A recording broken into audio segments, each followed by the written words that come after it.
Welcome back to Fundamentals of AC Circuits. This is Professor Evans, and in this video, we're going to discuss an introduction to alternating current and voltage.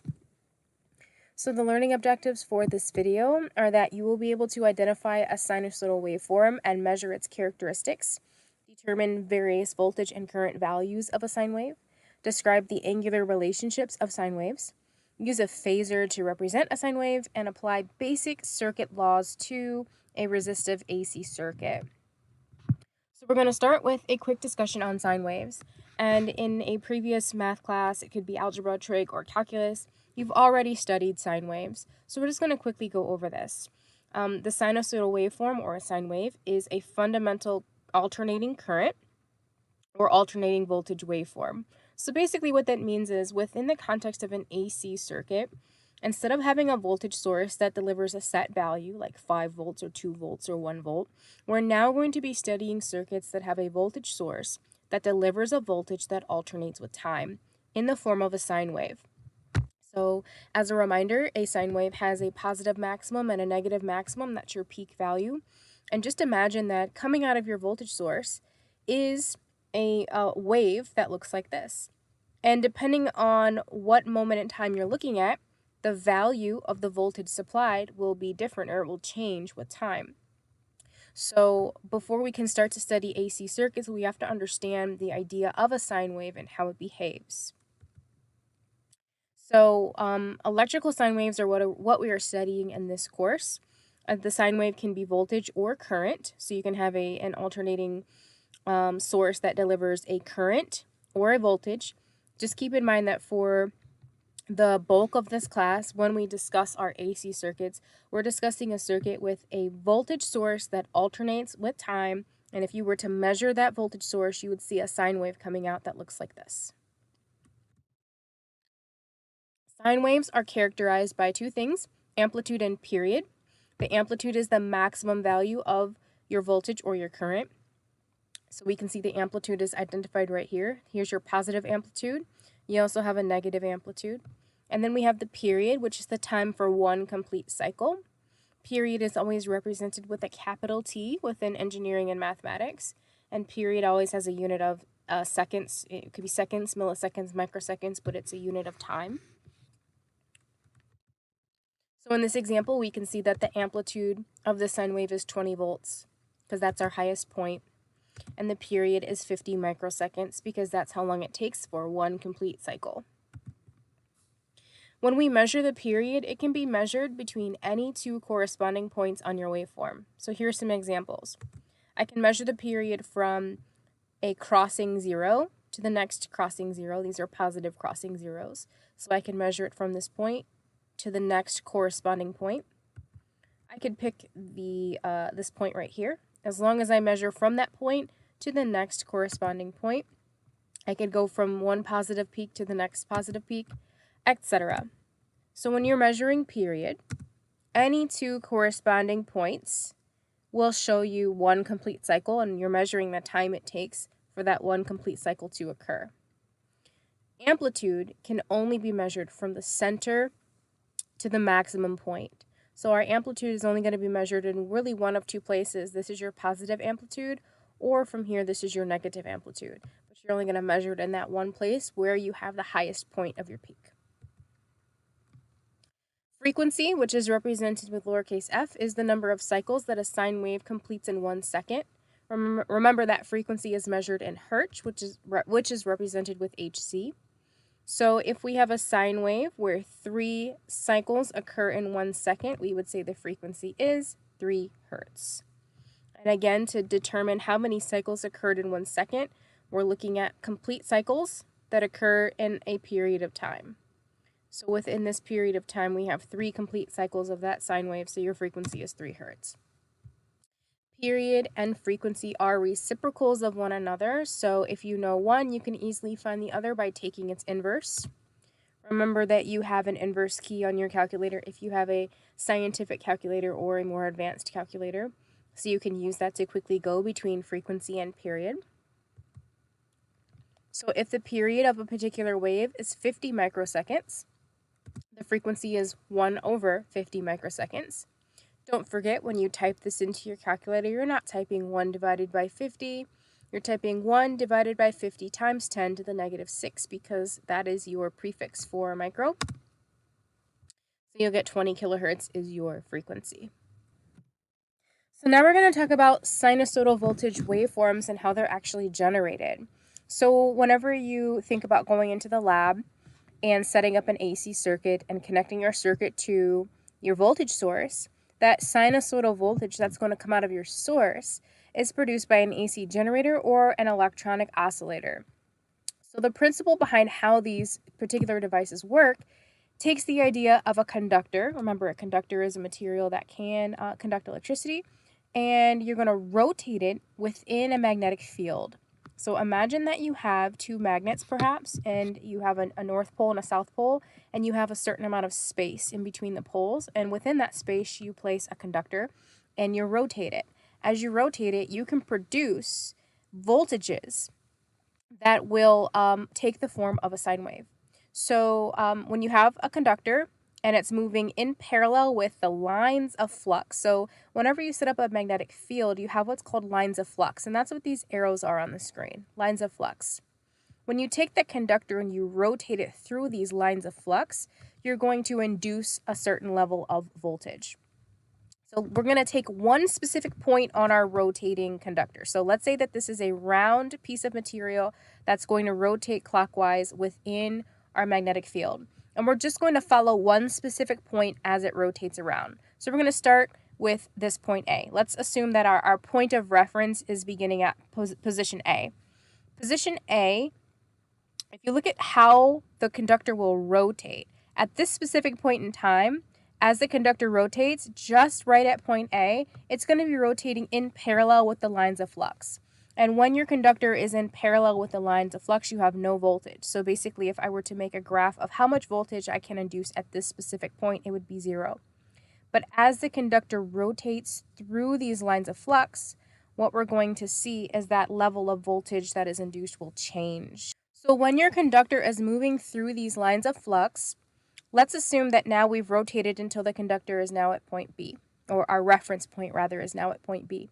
If you think about how this rotates as it's going through point B, the direction of rotation is now perpendicular to a line of flux. As we rotate around this way, at this point in time as it rotates up, it's perpendicular to this line of flux. So when your conductor is moving perpendicular to your lines of flux, you are going to get a maximum voltage. That means that you're going to have a spike in that voltage level that you can measure. So at point A, we measured no voltage, but by the time we get to point B, we're going to measure the maximum amount of voltage possible for this particular conductor. And so now we have the first quarter of a sine wave. As the conductor continues to rotate to point C, we now are back to a point where the conductor is in parallel with the lines of flux, so we have no voltage. So we've gone from point A, which is right here, we've induced a voltage that reached a peak, and as that conductor continues to rotate, the voltage that we can induce declines. So now we're going to rotate through to position D, so it continues to rotate, and now we've induced a negative peak right here, a negative voltage, because these are polar opposite positions of each other. And so that's how we get a sinusoidal voltage that can be generated. Take a conductor, rotate it within a magnetic field, measure the voltage from a specific point as that conductor rotates, and you'll see that that voltage measured takes the form of a sine wave. There are several ways that we specify the voltage of a sine wave. We can use the amplitude, which is also called the peak value, and will be abbreviated as V with a subscript of P. So our peak value for this waveform is 20 volts. That's VP. We call that VP. Another word for amplitude. We can also specify the voltage of a sine wave using what's called the peak-to-peak value. The peak-to-peak value is twice the peak value. Basically, the peak value is the distance from your x-axis to your highest point. Your peak-to-peak value is the distance from your highest point to your lowest point, which is going to be twice your peak value. So your peak-to-peak value is twice your peak value. We also have something called the RMS value, which is 0.707 approximately, times the peak value. So in this example here, our peak value of this voltage wave is 40 volts. And our RMS voltage will come out to be 14.1 volts. Again, that's 0.707 times your peak, which is 20 volts. That's how you get 14.1. A few notes about RMS value. The RMS value is the effective value of a varying or alternating voltage or current.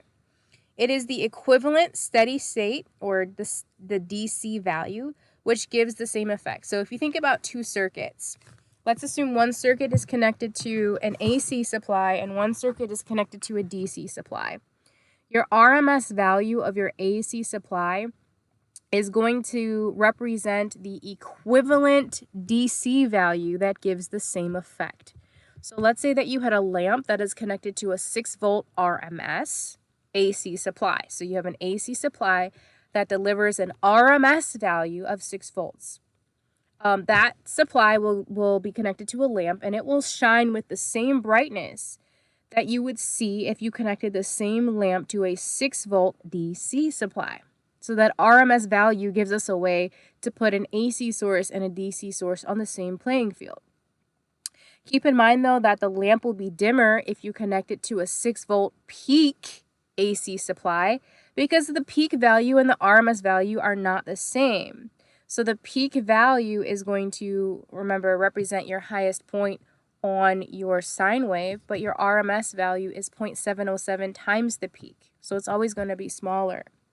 So if you have a 6-volt peak AC supply, the RMS value of that supply is only 4.2. So that's only equivalent to a 4.2 DC source. So when we think about an AC source and we think about dealing with voltage and current that operates in the behavior of a sine wave, we have all these different ways of referring to what's going on. RMS value, peak to peak value.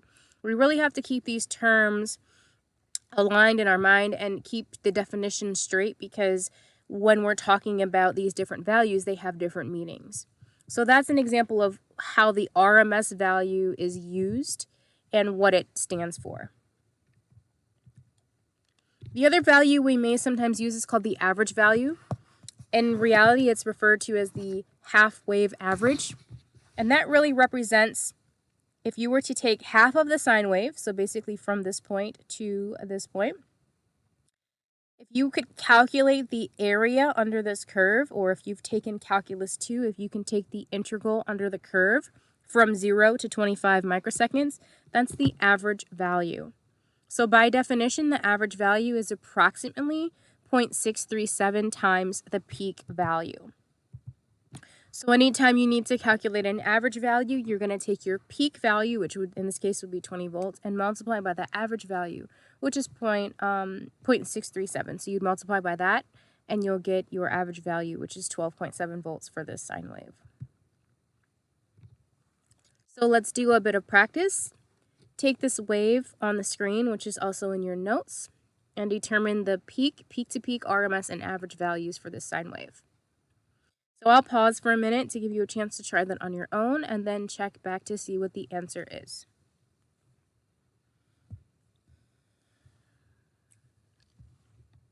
All right, so the peak value is 4.5. If we look at the peak right here, it lands directly in between 4 and 5, which means your peak-to-peak value has to be double that, which is 9. Your RMS value is going to be 0.707 times your peak. Your average value is going to be 0.637 times your peak. All right, next we're going to talk about angular measurement. We can measure degrees or radians. If you've taken another math class, particularly a calculus class, you should be very comfortable with navigating between degrees and radians. There are 360 degrees or 2 pi radians in one complete revolution or in one complete cycle. If you look at this circle, for example, here, as we measure the angular distance from our reference point, imagine this being like the origin or ground zero, this is where we're starting from. As we measure the angular distance from that reference point, we can measure that in degrees or radians. So there are 360 degrees to go all the way around one time, or there are 2 pi radians to go all the way around one time to complete a revolution. So as we measure the angular distance from this reference point, we can graph that with the picture on the right.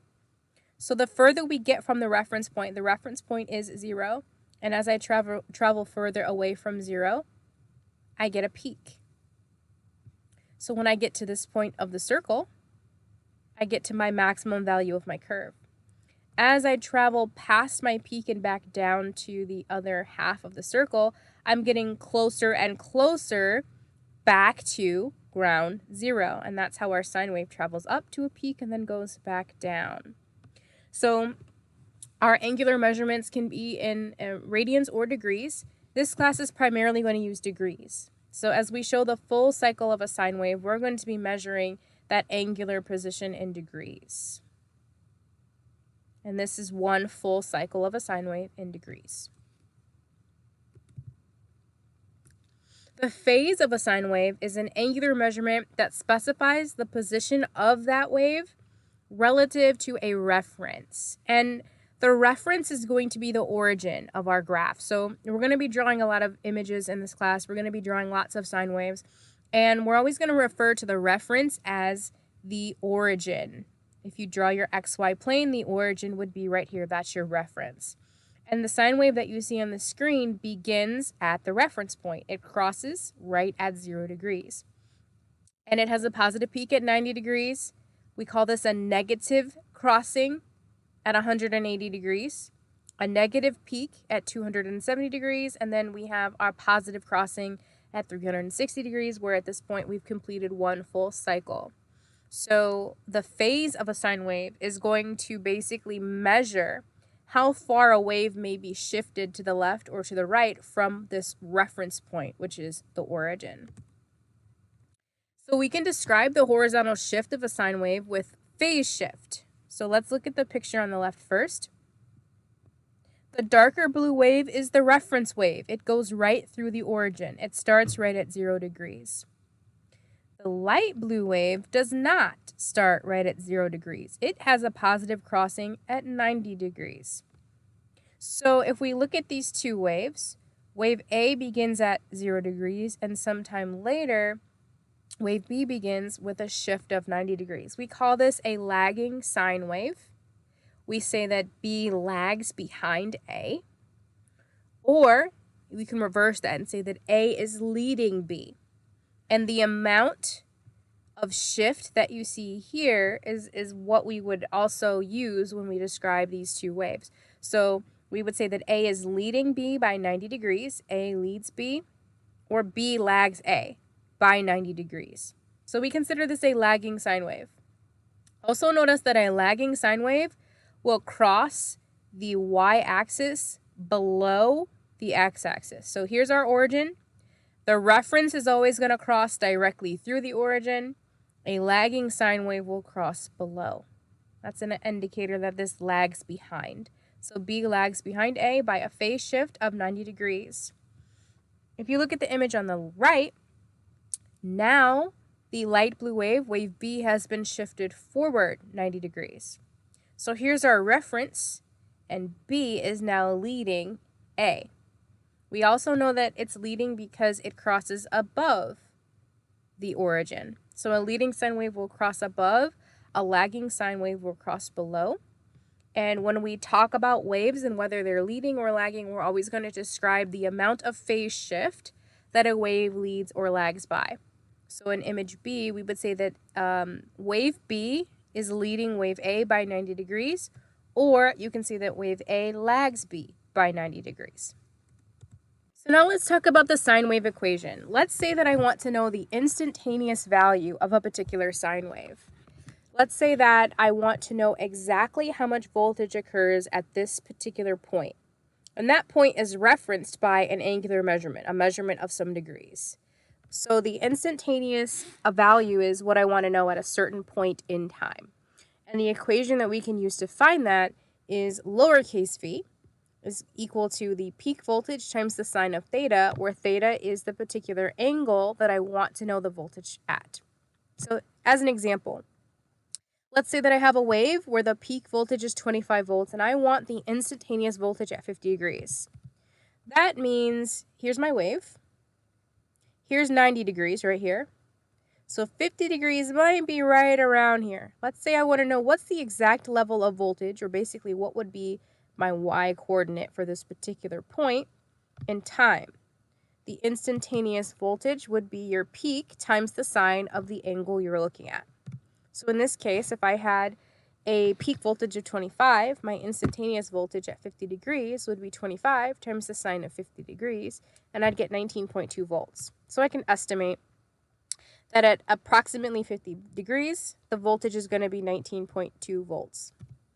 Here's a picture sort of showing that idea. Here's my sine wave. The peak occurs right at 90 degrees. 50 degrees is going to come before 90 degrees, so I want to know how much voltage occurs at this point. Since the peak is 25 volts, I know when I get here, it'll be 25 volts, but what is the voltage right at this point? So using that sine wave equation, I get 19.2 volts, and that is my value of the voltage at this specific point in time.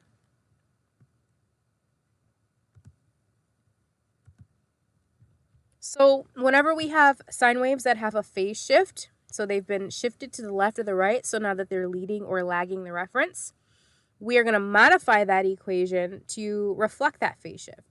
So to show that a sine wave is shifted to the left or the right of the reference, we're going to add another term to the equation. So here's our sine wave equation, where we can tell the instantaneous voltage of a sine wave. And if that sine wave has a phase shift, we're simply going to include that right here. So remember, theta is our reference point. I want to know the voltage at 50 degrees. I want to know the voltage at 187 degrees. That's our theta.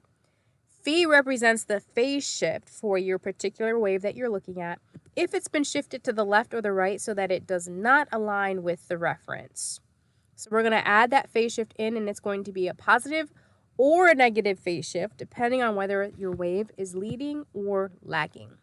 So I'll show you some examples. The blue wave on this screen is the reference. It goes right through the origin with a positive crossing. That's your reference. The pink wave has been shifted by 45 degrees. It's been shifted by 45 degrees, and it's lagging. It is lagging the reference. We can see that it crosses below the origin. It's lagging the reference by 45 degrees. So here's our equation. Since we have a wave that is lagging, the equation for the pink wave is going to have your theta minus your phase shift. It's minus because the wave is lagging. So like I said, we can see that the pink wave is lagging because it's below the x-axis at 0 degrees. And so our equation has a negative phase shift.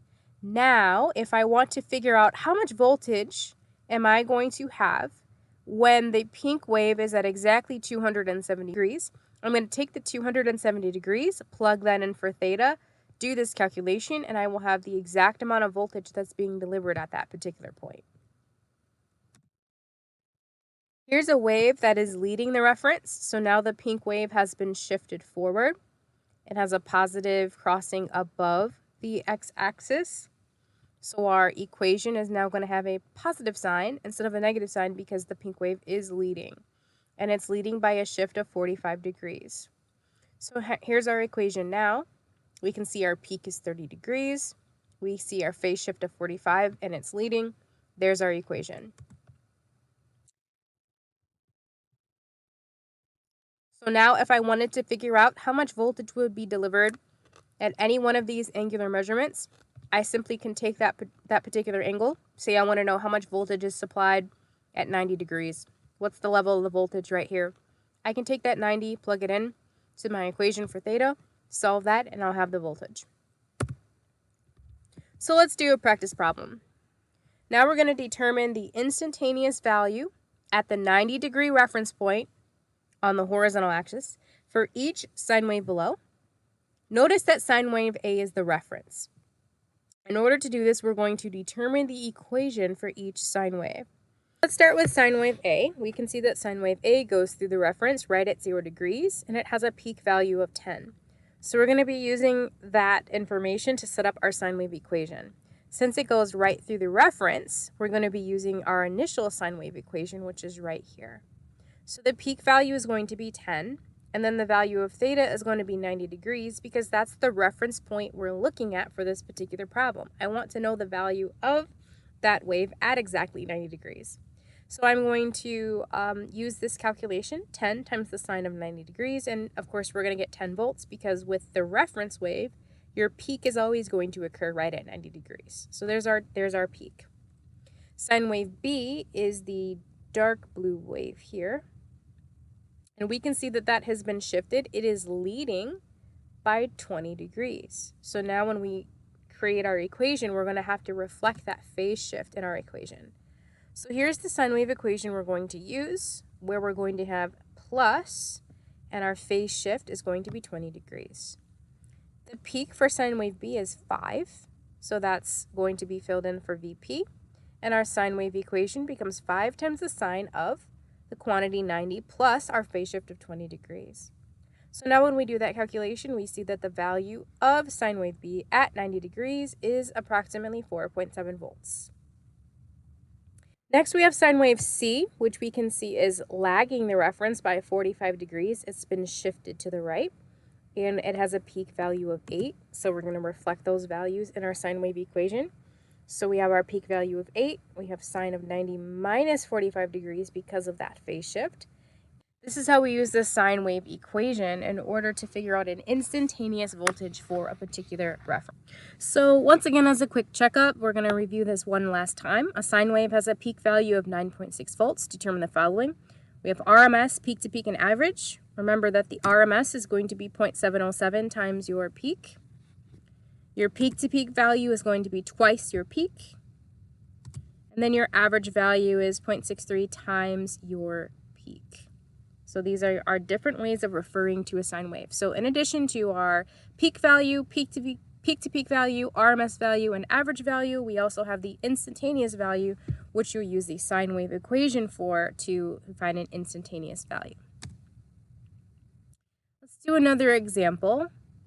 Let's say that you have sine wave A. It has a positive going 0 crossing at 30 degrees. Sine wave B has a positive going 0 crossing at 45 degrees. Determine the phase angle between the two signals and draw a sketch. Which signal leads? So for this, I recommend starting with a sketch.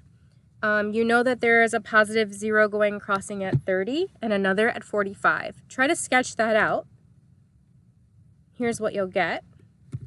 The blue wave is sine wave A and the red wave is sine wave B. We have our two positive going crossings, which means it goes from the quadrant 4 to quadrant 1 at that particular reference. So this is just a snapshot of our two sine waves. I didn't draw the whole wave. What we really need to see is where they cross. So now I can see that sine wave A is going to lag the reference by 30 degrees. Sine wave B is going to lag the reference by 45 degrees. And there's a 15-degree phase shift difference between the two. 15 degrees from 30 to 45. So here's our sketch of these two waves. And then let's do another example where sine wave A leads sine wave B by 30 degrees. Both have peak values of 12 volts. Sine wave A is the reference with the positive going crossing at 0. Determine the instantaneous value of sine wave B at 45 degrees and 180 degrees. So some key pieces of information here. Sine wave A is the reference. It has a positive crossing at 0 degrees. That's what it was given. And sine wave A leads sine wave B by 30 degrees. That's another piece of crucial information that was given. So if sine wave A leads by 30 degrees, that means sine wave B lags by 30 degrees. And since sine wave A is the reference, we know that the level of phase shift we're going to have in our equation is going to be a negative phase shift of 30 degrees. So when we set up our equation, we're going to reflect the peak value. It was given to be 12. We have a phase shift of 30 degrees, and it's lagging, so we have a minus 30 degrees. And the reference points we're using are 45 and 180 degrees. So we're going to start with the reference point of 45 degrees first. That 45 is what becomes your theta. So here's our equation where we can see that the voltage at 45 degrees is 3.1 volts. And then at 180 degrees, we'll change our theta from 45 to 180 and see that the voltage at that reference is 6 volts. So that's a little bit about sine waves and the idea of leading and lagging and how we can use the instantaneous equation to figure out a value at a very specific reference point. Next, we're going to move on to phasors. A phasor is a type of vector. Remember that vectors have both magnitude and direction. You have to have both of those things in order to define something as a vector. A phasor is a type of vector that can help us determine the value of a sine wave at any point. On the screen are examples of phasors where we have a magnitude and a direction. Magnitude and a direction. The magnitude is the length of your vector, and then your direction is how many degrees it's been rotated from your reference point, which is right here. So the instantaneous value of a sine wave at any point is equal to the vertical distance from the tip of the phasor to the horizontal axis. So I want you to take a look at this sine wave right here. The instantaneous value of the wave at 45 degrees is a certain distance from the horizontal axis. This distance is going to be the same distance that the tip of your phasor has from the horizontal axis. So this is the phasor for 45 degrees. Notice the distance here when we look at 90 degrees from the origin or from the x-axis all the way to the top. That's the same distance your phasor is going to have from the origin to the tip of the phasor. And it's also going to be rotated by the number of degrees shown here. So 90 degrees on this sine wave here is represented with a phasor that is drawn 90 degrees from the reference with a magnitude that matches the same vertical distance this point has from the x-axis. This is how we draw a phasor. The position of a phasor at any instant can be either a positive angle or a negative angle, as long as you're making a reference to where 0 degrees would lie, or where your x-axis would lie. You can have a positive angle of theta or a negative angle of theta minus 360 degrees. They're both the same value. Either one is fine. So the reason why we're learning about phasors is because we're going to use a lot of phasor diagrams in this class. And a phasor diagram is sort of like a shorthand way to draw a pair of sine waves, or more, could be more than a pair, but to draw an image of sine waves without actually having to draw each and every sine wave. Most of us can't freehand draw a perfect sine wave. A phasor diagram is something that's easier to draw and shows the relationship between various sine waves. So look at the diagram on the left. This is a diagram of two sine waves. Wave A is the reference. Wave B is leading A by 30 degrees. Notice that wave B has a smaller amplitude than wave A. On the right is a phasor diagram representing these two sine waves. The blue vector right here represents sine wave A. It is drawn parallel to 0 degrees because it's the reference. There's no phase shift here. So it's going to be drawn flat right at 0 degrees. The magnitude or the length of this vector is going to match the peak value of sine wave A. So let's just pretend sine wave A has a peak value of 10 volts. Then the magnitude of this vector would also be 10 volts to represent that peak value. The peak value of sine wave B is lower than A. So maybe we can say this is maybe 7.5 volts. Notice that the length of this vector is shorter than the length of vector A. This would represent 7.5 volts, while this would represent 10. Now we also can see that angle B has been rotated by 30 degrees, and it's rotated above angle A. Since sine wave B is leading sine wave A, our vector is also going to show the same thing. That's why there's a positive 30 degrees here. If sine wave B were lagging sine wave A, this vector would be drawn down here and be labeled with a negative 30 degrees.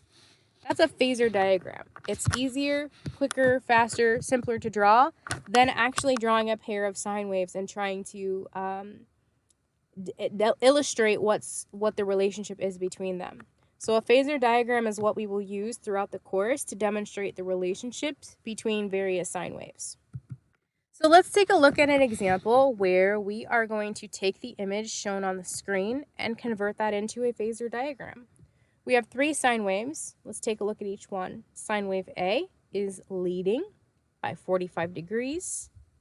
Sine wave B is the reference. Sine wave C is lagging by 60 degrees. Sine wave A has an amplitude of 5. Sine wave B has an amplitude of 7.5, and sine wave C has an amplitude of 10.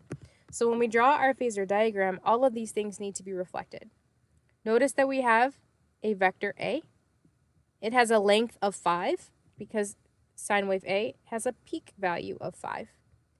It is rotated above the x-axis by 45 degrees because sine wave A is leading the reference by 45 degrees. Sine wave B is the reference, so it is drawn parallel to the x-axis here, no phase shift, and it's labeled with an amplitude, 7.5 volts. That's your peak value for sine wave B. And then sine wave C, its peak value is 10, so our vector for sine wave C also has a magnitude of 10, and it's been rotated negative 60 degrees to show that it is lagging the reference by 60 degrees. This is how we draw a phasor diagram. So here's another one for you to try. I'd encourage you to pause the video, try to draw the phasor diagram yourself, and then check back and see if you were right.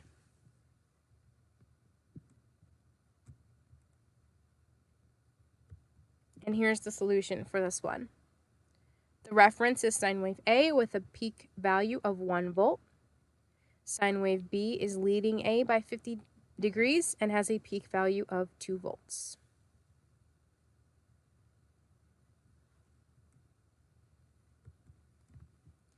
Next, we're going to talk about the complex number system and the complex plane.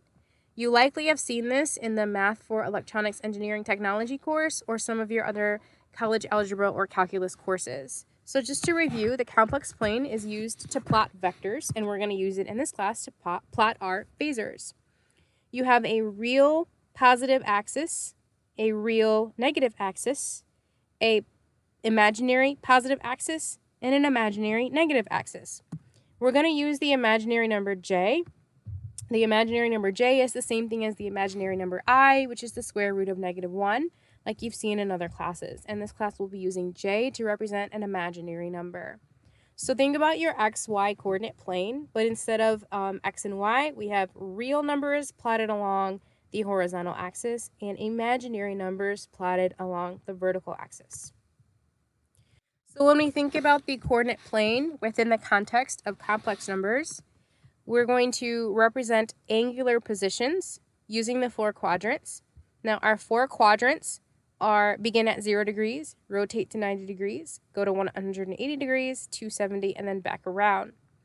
We're also going to consider the same quadrant as real numbers here and imaginary numbers here. So we can see that when we get to 90 degrees, that represents a positive j axis or a positive imaginary axis. When we get to 270 degrees, that represents a negative j or a negative imaginary axis. So when you think about the phasors that we're drawing and we're representing angles as we draw them, we're also representing this coordinate plane where we have a real axis and an imaginary axis. So when a point does not lie directly on an axis, it is a complex number and it is defined by its coordinates. For example, we've got 4 points on the screen. Each point has a coordinate. You're going to create a coordinate pair just like you would for an xy plane, but we have the imaginary axis that we're going to take into consideration. So for the first point, the one in quadrant 1, we would say that this is 7J4. Because I had to go 7 spaces to the right on the real axis and 4 spaces up on the imaginary axis. Since this is imaginary, we're going to label that imaginary coordinate with a j, and the j comes before the number. So the point in quadrant 2 is going to be -2, j6. The point in quadrant 3 is going to be -4, j1. And the point in quadrant 4 is going to be 3, -j8. So notice that both your real and your imaginary axes can have positive or negative values. Other than that, we're giving this name, each point, a coordinate pair, just like you would in an xy plane. So here's one for you to practice. Make sure you can name each point on this plane. using the complex number coordinate system. So take a second to label each point. Make sure you know how to figure out where the imaginary component is and whether it's positive or negative, and then when you're ready, check back for the answers.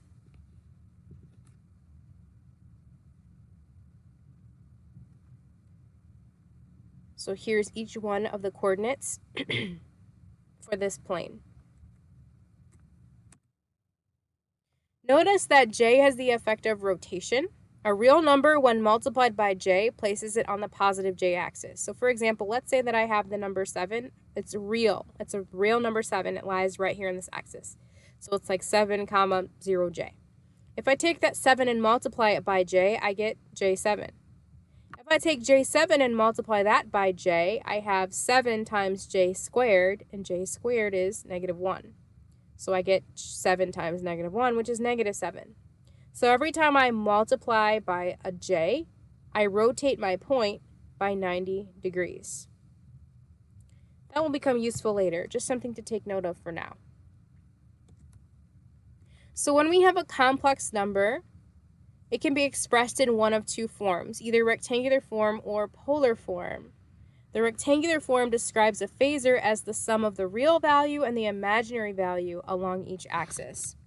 So if I have a phasor that is in this quadrant here, I'm going to express the rectangular form of this phasor by looking at the real component and then the imaginary component, just like we did with those coordinate pairs. So for example, the phasor shown here is written in rectangular form as -4 plus J5. So the reason why we talked about making pairs in this coordinate plane is so that we can look at phasors and label them the same way. And when we do that, we call that rectangular form.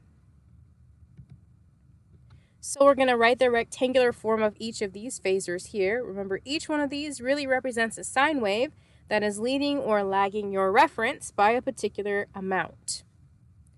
So the rectangular form for each one of these phasors, let's start with this one right here. This phasor would have to be 1 plus J2. This phasor would have to be 1, 2, 3, 4 plus 1, 2, 3, 4 plus J4. Notice this is negative because we had to move to the left. This one will be -2 minus J6. And this one will be 5 minus J3. This is the rectangular form that describes each one of these phasors. The other form that we'll use in this class is called polar form. It describes the phasor in terms of a magnitude and an angular position relative to your x-axis. So the polar form for a phasor would be a magnitude, which is really the length of this vector. And this symbol means at an angle of. So the magnitude of this vector at an angle of, and then theta would represent how far it's been rotated from the x-axis. So here's my magnitude. Here's my level of rotation. So my polar form for this vector would be 6.4 at an angle of 129 degrees. In rectangular form, we would literally look at the coordinates and write it out in rectangular form. So these are two completely different forms. One form is based off of the magnitude and direction. The other form is based off of the distance from each plane. Here are some examples of phasors written in polar form.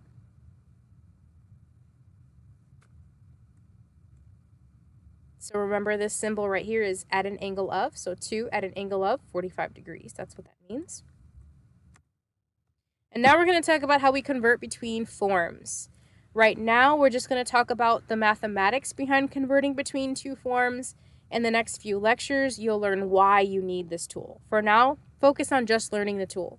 So in order to convert between the two forms, we have to go back to trig and the Pythagorean theorem. And this is what will allow you to convert between rectangular and polar form. So just to review, remember that when you have a right triangle, you have your hypotenuse, your opposite side, your adjacent side, when looking at theta, this angle right here. And we could say that the sine, cosine, and tangent of theta are going to be these values, remember using SOHCAHTOA. So these relationships are what are going to allow us to convert between rectangular and polar. Because if you think about it, the rectangular system relies on knowing the two legs of this triangle. How far did I go this way? How far did I go that way? The polar system relies on knowing the length of the hypotenuse and this angle. So you can easily use some trig to convert between the two. We're also going to use Pythagorean theorem, which is that the hypotenuse squared is equal to the sum of each side squared.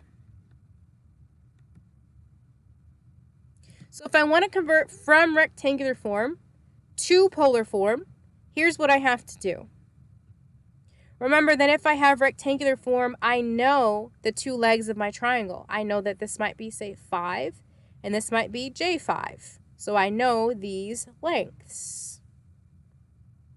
So those two lengths are going to form the legs of a right triangle. So in order to figure out C, I have to use Pythagorean theorem. In order to figure out theta, my angle, I have to use some trig. So these are the two things I need to convert from rectangular to polar form. So let's do some examples. We're going to convert these examples from rectangular form to polar form. So I have 8 plus J6. The real component is my A. The imaginary component is my B. So this is what I know. Looking at this, this is what I know. I know that I've moved 8 spaces or places in the real direction and 6 in the imaginary direction. What I need to figure out, what is this length and what is that angle? That's what I need to find. So these are my two equations that will allow me to find C and theta. So C comes out to be 10. Theta comes out to be 36.9 degrees. Positive 36.9 degrees. Notice that theta could be positive or negative. That all depends on what quadrant your vector lies in. In quadrant 1, you have a positive theta. So in rectangular form, this vector would be described as 8 plus J6. In polar form, we would say 10 at an angle of 36.9 degrees. These two forms refer to the exact same vector. Now let's look at 10 minus J5. Here's what I know. Notice that the 5 is going down now because the J is negative. And I need to find C, and I need to find theta. Keep in mind, theta should now be negative because this vector lies below the x-axis. So I'm going to use these two equations to find C and theta. Again, theta is negative because your imaginary component is negative. So your B is negative when you plug it into this formula. So the polar form for this vector is 11.2 at an angle of negative 26.6 degrees. Now let's talk about going the other way. We talked about rectangular to polar. Now let's talk about polar to rectangular. So in order to do that, now we're reversing it. When you have a polar form, you know the length of the hypotenuse and you know the angle. What you need to find is each leg. And you can use basic trigonometry to figure out that the horizontal leg is going to be C times the cosine of theta. The vertical leg is going to be C times the sine of theta. So these are our two equations when we want to go from polar to rectangular form. So let's say that I have a vector where the magnitude is 12 at an angle of 45 degrees. I'm going to plug 12 in for C, the 45 degrees in for theta, and I'm going to do 12 cosine 45 and 12 sine 45. 12 cosine 45 degrees gives me 8.48. 12 sine 45 degrees gives me 8.46. And remember that your second component is your imaginary piece, so you have to have the J in front. So now we're going to convert the following polar quantities to rectangular form. We have 10 angle 30 degrees. So here's what we know. And now we want to find the length of each leg of that triangle. So I'm going to do 10 times the cosine of 30 degrees, 10 times the sine of 30 degrees, and then write my answer in rectangular form. Or let's say that I have 200 at an angle of negative 45 degrees. There's my triangle where I know the hypotenuse and I know this angle, and I want to find each leg. So I'm going to do 200 times the cosine of negative 45 and 200 times the sine of negative 45, and then write my answer in rectangular form. So this is how we go from polar to rectangular and from rectangular to polar. Converting from polar to rectangular and rectangular to polar will be done all semester. In about 2 weeks, we're going to be using this calculation constantly in almost every problem that we do. You have to memorize this process now. These equations, going from rectangular to polar and polar to rectangular, will not be given on a reference sheet for any exam. It's something you will need to memorize because we do it so often. Going forward, when we go through lecture examples, you'll see that a rectangular form will automatically be converted to a polar form without showing you the steps for how it became polar. It's going to be assumed that you're going to memorize this process and that I'm not going to have to stop every example to show rectangular to polar and polar to rectangular. It's going to be assumed that you know it.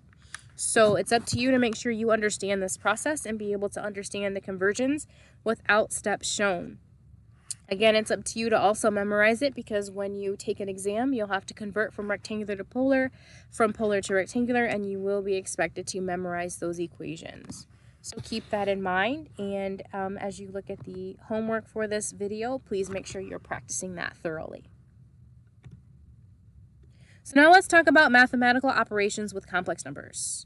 You can add or subtract complex numbers, but they have to be in rectangular form. Then you're just going to add like terms. The real parts of each number will be added together or subtracted, and then the imaginary parts will be added together or subtracted. So let's say that I'm going to add these two rectangular forms together. I'm going to take the real part and the imaginary part and combine them separately. And keep in mind that you will consider polarity. So for example, this is a positive term and this is a negative term. So even if I'm adding these two quantities together, the imaginary parts are really being subtracted. Here's another example where I'm going to subtract 6.2 minus j 5.7 from 8.48 plus j 8.48. So here's how I'd set that up. I am subtracting. Notice that this term was already negative, so when I do this imaginary term minus a negative value, it turns into addition. So watch the negative signs. They mean something and they matter. Don't just blindly subtract without thinking about the polarity of each value. Multiplication can be done in either form, but polar form is far more convenient. To multiply in polar form, you're going to multiply the magnitudes and add the angles of your two values. So let's say I want to multiply 8.3 at an angle of 25 by 12 at an angle of negative 15. Multiply the magnitudes. So do 8.3 times 12. Then add the angles. So you're going to do 25 plus negative 15. So your answer is 99.6 at an angle of 10 degrees. That's how we multiply. And I'm going to recommend that you always multiply in polar. Same thing for divide. When we divide, we're going to divide the magnitudes and subtract the angle. So if I take the same problem as before, I'm going to divide the magnitudes, 8.3 divided by 12, and I'm going to subtract the angles, which is 25 minus a negative 15, which becomes a positive 15. So that's how we add, subtract, multiply, and divide using rectangular and polar numbers. So here's a few for you to practice. My recommendation is you take a pause right now, try these on your own, and then come back for the answers.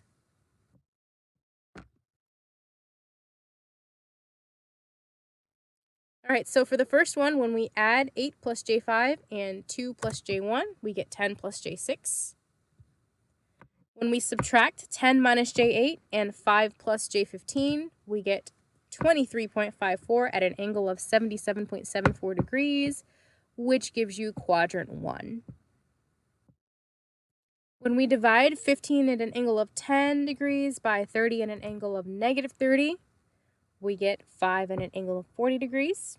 Remember, divide the magnitudes, subtract the angles. 10 minus negative 30 is a positive 40. And then for the last one, when we perform that multiplication, we get 21.13 plus J45, and that is also quadrant 1. So that's a quick practice for doing the mathematical operations with complex numbers. Again, this is a tool. We'll learn why you need the tool later. As we analyze AC circuits, we're going to need to use numbers that are in polar form. We're going to need to use numbers that are in rectangular form. We're going to have to convert between the two. We're going to have to add, subtract, multiply, and divide among these forms. So right now, practice the tool. It'll come into play later when we start to analyze AC circuits. So when we start talking about AC circuits, the first thing we have to remember is that a sinusoidal voltage is applied to your circuit. That means that you also have a sinusoidal current. So if the voltage is moving in the fashion of a sine wave, the current will look the same. It'll also be a sine wave. And if you were to measure the voltage or the current across a resistor that is connected to an AC source, you're going to measure a voltage across that resistor and a current through that resistor that's also going to have the form of a sine wave. When you're using Ohm's law in AC circuits, remember that both the current and the voltage must be expressed consistently. So we've learned all of these different forms: peak value, RMS, average value, etc. When you're using Ohm's law, you have to be consistent with the type of value you're using. When you use Kirchhoff's voltage and current laws, you can use those in AC circuits as well. The math behind them becomes a little bit more complex because now instead of adding DC voltages, you're going to be adding phasors. So you're going to be adding polar quantities or multiplying polar quantities or dividing polar quantities or rectangular quantities. So it all can be done. It's just that the mathematics you have to use to get there is a little bit more complex. But that's why we talked about how to convert between each form and how to add, subtract, multiply, and divide in those forms. So you'll just have to use those additional tools in order to apply KVL and KCL to an AC circuit. But just because the source is now an AC circuit, notice the source here has a sine wave. That tells you this is an AC source. Just because the source has changed, the laws have not changed. Ohm's law still applies, KVL still applies, KCL still applies, etc. When you're calculating power in a resistive AC circuit, so this is a circuit with only resistors and an AC source, you have to use the RMS values of current and voltage. We're actually going to do a lecture on power later in the semester, and we'll talk more about how power works with these type of circuits. But for now, if you're going to calculate power, you need to use your RMS values for everything. So here's our power equations, just illustrating that you need to use RMS values. And to sum it all up, we'll do a quick example where we have an AC circuit and two resistors. We're going to determine the RMS voltage across each resistor and the RMS current. And then we're going to figure out the total power. So the source is given as 120 volts RMS. Remember, that's not your peak value, that's your RMS value. But we have a source that's delivering a sine wave now. Each one of these resistors will have a voltage drop across it, but that voltage will also be in the form of a sine wave. So we're going to use Ohm's law to figure out the RMS value of the sine waves that you would see that represent the voltage drop across each resistor.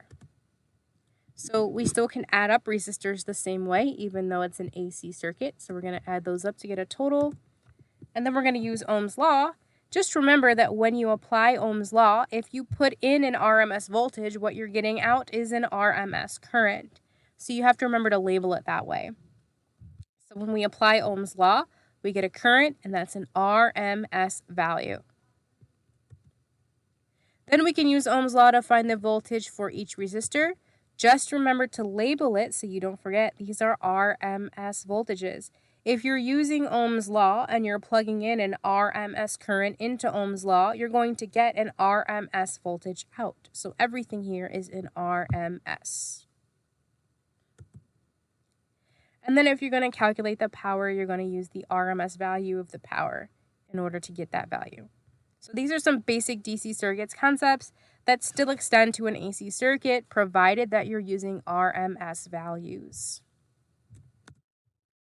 And then for the last problem, we have two circuits on the screen. We're going to figure out the unknown voltage drop in figure A, the total RMS current in figure B, and the total power in figure B.